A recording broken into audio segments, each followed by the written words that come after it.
Sawubona igama lami ngingumfanelo uPhenyi Bheshu ngingowakwaDzanibe isibongo ake ngikwamukeleke kulolu hlelo lapho sithi khona you are not alone uhlelo lolu esibambisene nalo ngokwenkampani okuyinhlangano ebhekele umphakathi ebizwa ngokuthi ke you are not alone kanti ke kwaziseke siyaye sithi masikhuluma izihloko zethu ezihlukahlukene ezimayelana kakhulu ne-well-being nemindeni nokuningi okwenzakalayo social ills emphakathini bese njengalokhu ke bengosonhlala kahle social workers ukusho bayakwazi ukulekelela bakuphinde bakunike futhi ke nemininingwane ukuthi ke mangabe wena ungaphansi kwencindezi how can you get help sikhuluma ngobani ke lapha umama ke uJabulile Maseko oyi founder and also CEO of You Are Not Alone okuyinkampani ke iyana ukusho siyaye sihlale phansi naye sikhulumisane naye ukhona ke futhi ngizomnikeza umbhobho akwazi ukuthi naye anibingelele ukuze sikwazi ukuthi ke singene ke kwi topic noma singene ezihlokweni esiziphethe kulolu suku la namhlanje siyazi ke ukuthi ke sikuyo inyanga okuyinyanga kaMay inyanga kaMay iyayisetshenziswa ke ngokwe calendar njengenyanga la kusuke kubhekeleke khona ekuthenini ke kuvikeleke kakhulu izingane siyazi ke futhi sibuya ke kwimpela sonto la besibungaza khona usuku lwenzala abantu omama bakwethu siyathemba ukuthi konke kuhambe kahle siyazi ukuthi kabanye baphoxekile ngenxa yokuthi izinto sesayireduce kakhulu kwadlulela uthandweni athi umuntu igift angiyitholile noma ungayitholile igift uthi umbono wami uthando malukhona lo mlayezo naleyo thought iyona ebaluleka ukudlula igift umuntu angayithenga igift akunike kodwa uthande ngenalo ngawe akujabulise nje emehlweni uthola ukuthi unayo imali kodwa uthando iyona into ebalekile ake sinikeze umama Maseko naye sibingelele. Sanibonani balaleli emakhaya ophambi kwenu uJabulile Maseko, the founder and CEO of You Are Not Alone Women and Family Center, an NPO of social workers specializing on gender-based violence intervention and mental health. Siyatholakala ke ema-police station aseduze nani, siyatholakala nasema-Hawkeng extension. Thank you so much team Thembisa Online for inviting us in this journey. Kunjalo ke bakwethu siyabonga kakhulu umama Maseko njengoba ke ebingelela sifuna ukuthi ke simnike ithuba ake athi ukungena njengosonhlala kahle ofundeke wagogoda waqeqeshelwa kona ukuthi akwazi ukuthi asebenze ngengqondo yomuntu uphinda benenhlanhla yokuhola nabanye osonhlala kahle ulwazi ke silithekela elisuka kuye lujule kakhulu lubalekile kakhulu siyakwamukela ke nawe njengoba usijoyina siyangena njengamanje asawushaya uzamtheleli manje asashubheshi mama Maseko yebo mfanele kubi kakhulu kubi kakhulu we have a number of incidents that are being reported.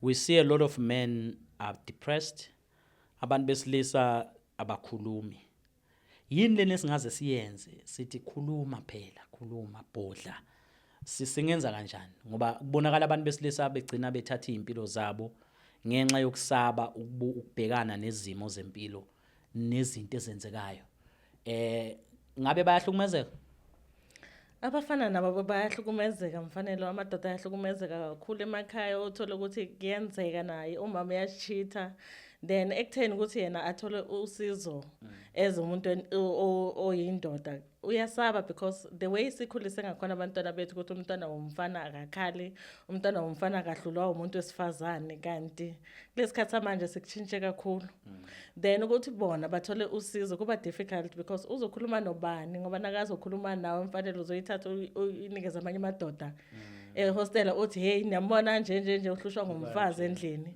So that's why sibona amadoda amaningi azibulala kakhulu because bayasaba ukukhuluma. Ukuze ngizizwe ngiyindoda ukuthi ke ngi strong. Yini engangenza ukuthi ngibe indoda eqothe strong ngaphandle kokuthi ngamukela ukuthi kuthiwa hayi weak. Ngaziveza kanjani ubudoda bami emphakathini uma ngabe kanti ngazi ukuthi indoda hayi akusiyo umuntu opepeza kakhulu. Communication ibaluleke kakhulu mfanele ukuthi nawe ukwazi ukukhuluma, show abantwana bakho ukuthi nawe you are feeling ipain njengendoda. And by educating labantwana abancane laba obakhulisayo abafana bakho lana ukuthi indoda iyakhala nayifila ipain. Kubalulekile kakhulu you are showing ubudoda bakho. Nowadays I'm glad because kunamadoda amaningi akhonayo ukukhuluma, even though we see kule inyanga yona le ukuthi maningi amadoda azibulalayo because umsebenzi awukho. And now ungekho umsebenzi sona uthola ukuthi kusebenza lo mama yedwa la endlini, then sekuba difficult for wena ukuthi uzibone ukuthi uyindoda. Angithi iyo le culture esibulele ukuthi indoda kufanele kube indoda because you are providing for umuntu wesifazane. Kanti if you can change the narrative sisho ukuthi la endlini onemali makathenge. Kungabi nalento ukuthi because wena uhola kakhulu uyindoda you need to provide. Then akutholakala ukuthi mina into engiyenzayo kuphela ukuthi ngithenge ama-wig. Then indoda seyastrugglisha iyahamba yakubomashonisa ayibuyi ikhulume la ndlela ukuthi mama mina sengiyasokora. Then igolede ziba ngaka nasahleli ayi1 lokho ayi1 uyacabanga ukuthi ngiphilelani because angikhona ukusupport abantwana bami then bese ayibulala. Mhlambe likhona yini ikhambi ngoba umuntu wesilisa nje vele kuke kuthiwe kunobaba nje ubone ukuthi hayi inkunzi malanga akangeneki uzoze ungangeneki nje yini wayijwayeza ukungangeneki noma mhlambe ke ukuthi awobaba banalo ithuba elanele lokuthi bekwazi ukusocialize. No, either way babakhulisa ngakhona ukuthi indoda kwamele ingazi express because uloku serious la ndlini bantwana bakusabe. That's why sinabantwana abangaka abangenela lezi zinto bathi ma-gangs starism because they want to be here, they want to be listened by someone else because la ndlini banobaba but ubaba uyahluleka kumentara umntwana wakhe ongumfana, uyahluleka kumtshela umntwana wakhe ongumfana ukuthi nabakuhlukumeza khuluma ndoda, khuluma ungasabi ukukhuluma. Again sinabo baba bago through i-divorce ubona abobaba abaningi bazibulala kangaka. It's because bona they cannot handle i-pain. I-pain kibo liba vele ukuthi hayi lento le akufanelanga ngiyifile rather ngidle i-poison rather ngizikhunge because of that pain. But umama uzokhona ukuthi abekezelele that pain because we were trained singabomama ukuthi uyibamba esashisa. Then when they were training us they forgot to train umntwana womfana because now you are not a stone unenhliziyo efana neyakasisi ngapha eceleni. You are not alone. How can you help kulama situation? Kulama situations siyakhona ukungenelela abosonhlala kahle siyakwazi ukuthi sikhulume nobaba singamjudge because abobaba basaba kakhulu ukuthi siyabajaja sibakhombe sithi ba weak. Ethiyana we are not saying ubaba weak sibona i-strength kumuntu wesilisa okwazi ukuzimela indaba zakhe ongazibalekeli ngoba if uzibulala it shows like you are running away from your problems and not understanding i-problem enkulu oyishiyayo kulabantwana bakho la. What are you teaching umntana wakho umfana uthi na sekubhlungu kose ngizibulale nangakhoni ukwenza 1 2 3 kose ngizibulale. You can see manje mfanele abobaba abaningi they out of work since 2020 nge-COVID-19 umsebenzi ayikho then sekose bonke labo baba bazibulale because umsebenzi awukho. Communicate with your partner, communicate with your friends, communicate with your pastors, communicate nomuntu osondelene naye omtrustayo because nowadays what we do so much singabantu social media. Now ngitshela nje ngiyakurecorda ngithumelela omunye umuntu lalela umfanele uyahluleka manje akasakhona ukwenza 1 2 3 akasakhona ukusupport endlini akanayo nemali ye rent kanti if ukhuluma nabantu aba right bazohlanganisa nabantu aba right ukwazi ukuncedeka. Ezubaba nawo lalele we all going through some challenges in life but it doesn't mean ukuthi kill yourself because ukule nkinga okuyo. If you can communicate maybe nomfanele usho ukuthi hey endlini sekuyashisa kuso then umfanele uzokuhlanganisa nathi maybe sikuhlanganise nabantu abazokunikeza ama skills development then ukwazi ukungena somewhere nawo usebenze. But if uthulile and ufela ngaphakathi as umuntu wesilisa then that's why sizoba ne society enje egcwele abantu besilisa abazibulalayo. And imagine ukuthi abantwana bethu sibafundisa lokho ukuthi whatever you are going through zibulale. That's not a generation esifuna ukuyibuilda as a society. Sifuna kuba nabantwana abakwazi ukumela ipain. bangabi izigcila zepain. Kunabantu abahamba nepain right now abangakhona ukukhuluma ngalo because ngiyindoda nangayitholakala sengikhuluma nomama Maseko about my issues as a man uzibona down kanti no, that's the first strength. The first step ukuthi uthathe iphone ufonele any social worker or uyana usho ukuthi nginenkinga. That's a strength. And even your partner uzobona ukuthi at least I have a man okwazi ukuyimela indaba yakhe, not indoda lefundisa ukuthi indoda kayikhali. Kanti who are you? Are you a human being or you are a stone? No. So masikhulumeni singamadoda, consult us. Ama services wethu akhona for free. Yazi mama Maseko ngiyakuzwa uyakhuluma kodwa ke njengomuntu onengcindezi njengomuntu ohlezi njengamanje ngibuka le program nginilalele niyakhuluma noPhenny Bheshu kumnandi is a talk show. Into engiyidinga nje manje ngidinga ukukhuluma. Ngidinga imali. Inkinga engibhekene nazo njengamanje zidinga imali, zidinga notification. Kuneyinkinga exazululwa nje notification. Uma ingene notification ngazi ukuthi le izoya lapha ya, le iye lapha ya, le iye lapha ya. Umndeni kumanje ungihlezi la. Ngidinga notification mama Maseko, angidingi ukuthi ungikhuthaze. Ngiright yini uma ngicabanga ngaleyo ndlela ukuthi inkinga zami kufanele zixazululwe notification. Uma ingekho kusho ukuthi mina nginenkinga. No, ima ingekho imali ayikho njengoba ngishilo there's a lot you can do. Ungathengisa mfanelo. Abantu bayathengisa out there because bayabona ukuthi izinto imali ayikho, umsebenzi awukho. Kunabantu bangaphandle abakwazi ukuthengisa amatamati, then wena uhleleleni ukhona unezandla, uNkulunkulu akuphile izandla zakho ukuthi uyisebenzise. Ukuzibulala because wena ubona ukuthi akusangeni isente.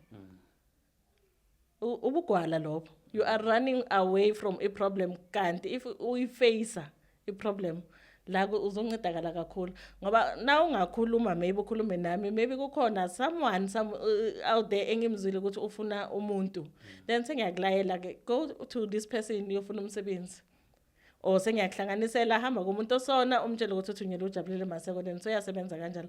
But wena umuhleli uthi imali izozingenela bathi uzoyithola kanjalo uhlele khoneni ayitholakali vele uhlele khoneni. Kwayona lento nje ukuthi kwazi ukuthi angisebenza ngifuni lonto le ngifuna kwazi ukuthi ngiyasebenza nginebusiness manje.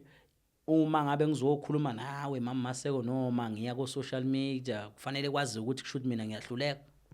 No, as social workers yonke senzayo into it's private and confidential. That means angeke sishare nomunye umuntu ukuthi wena awusebenzi uze kithi wathi awusebenzi ngeke sishare. But if ungakhulumi uzothola kanjani? Uzoyithola kanjani if ungakhuluma? You need to talk to someone so that uzokwazi ukuncedeka. But if uzoyigcina uhlale wedwa endlini lokuzivalela lokufeel sorry for yourself, ngila uzofa khona ngoba i-depression is real imfanelo. Kancane na ingqondo yakhe loku uyifeeda ngalo those negative thoughts ukuthi mina ngisasilutho emphakathini abantu sebangithathela phasi, then wena you are killing yourself straight because now uyaphuma la ngaphandle because there's a lot you cannot function, ingqondo yakho iya freezer, then na ifreeze ingqondo kuya enhlizweni sibona na uwile phasi. Awudinge nomuthi ukuthi uzibulale, you need yourself ukuthi uzibulale ngokuthi awufuna ukukhuluma as a person. Ukusebenza ngiyasebenza kodwa hawu imali yanyamalala ithi fika nje sinezidingo zayo. I-notification ingena nje vele sekuvele kunoxhaxha lwe-list yezinto ekuthiwa seziyadingeka. Ngizosurvive kanjani? As human beings we need to live according to our abilities. Whatever oyitholayo buka ukuthi ngithola 1000 nangithola 1000 this is 1 2 3 I can do, but 4 5 6 I cannot do. Communicate with umuntu wakho nibone ukuthi yini enikhathayo ukuze nizokwazi ukusurvive because you cannot live ngento nganayo. That's why sibona abantu baya kubomashonisa sebagijimisa bomashonisa bagcina benzani bayihenga because baphile out of their limit. Kunzima. Sicela usichazele kabanzi ngenhlangano iYana, you are not alone, okuyinhlangano yenu yosonhlala kahle noma kama social worker. Nibasiza kanjani abantu futhi banixhuma kanjani nikuphi usizo balithola kanjani? Ngiyazi kusizo lwenu it's private and confidential. Yes, atholakala ema police station, Oakland Park police station, Sebenza police station, Edenville police station, kanti satholakala nala eThembisa ema Woking extension. So you just need to call us on 010 065 1733 010 065 1733. But ema-police station they can do i-walk-in ema-police station bahambe bathole usizo khona for free. E-police station mawuke extension yonke into yenine extension. Extension. Okay, nine hiking ngey'tete zika May, tell us about that. Are you excited? Very, very excited. Happy Mother's Day. Ngiyazi ukuthi indlulile mfanelo Yes. azange sikwazi kuba nesikhathi sokuthi bomama out there happy Mother's Day ngomsebenzi wenu omuhle. Siyacela ukuthi niqhubeke nenze umsebenzi omuhle, niphathe kahle abantwana, niphathe kahle bobaba bangaze bazibulale because abanamali. Because awutholanga next ngeMother's Day akusho ukuthi sale uthethisa ubaba lapha endlini. Nawe ungazi spoiler ngemali yakho nayo, ungathenga anything oyithandayo ngale mali onayo. You can join us also ngey-date zaka May lapha eBechikas. La sizoba khona nama speakers serious kakhulu aphezulu asezingeni eliphezulu, sizodila kakhulu nge-mental health yethu mfanelo, because as mothers we are going through a lot.